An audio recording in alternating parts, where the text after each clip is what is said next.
Okay, welcome back. In the previous video, we were talking about how we could write a data frame to a CSV file, and then what happens when we read that CSV file back in. And notice in that example with the student data, the data types changed. Initially, the student's data frame had some columns that were data type integer and factor when we wrote it to the CSV file. However, when we read the CSV file back in, based on the way that it determines column types, it determined different column types. So it's never going, the read CSV function in readr is never going to, by default, assign an integer data type or a factor data type. So we have to specify that ourselves if we want to import one of those column types. So this is not a great feature that some of the work that I've done changing the column types seems to get kind of erased when I write and then read it back in. So there is a different file type, which is called RDS, and that stands for R data serialization.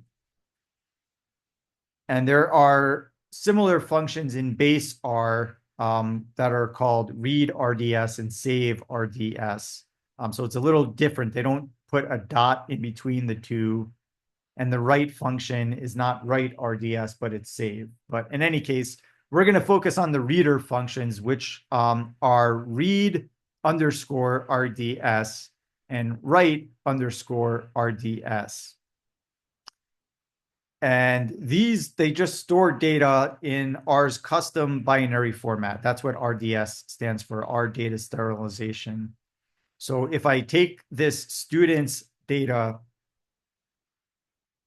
and write it to RDS file with a RDS extension, I run this code cell. It looks like nothing was done, but I did create this file over here. I could see it in my content folder, and I could download this to my computer if I wanted to. But now when I read this back in, notice it kept the student ID as integer, it kept the meal plan as factor, and it kept the age as integer. So writing and reading to RDS is great if you're going to stay in the R kind of ecosystem. These are not really convenient to share with somebody who's using a different programming language. So if you're working with someone who's programming in Python, it's probably better to share a CSV file.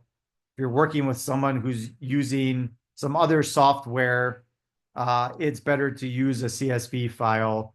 But if you're working with people that are using R, or you're just doing this on your own, this is a preferred way of doing it because you don't have to redefine all of your column types.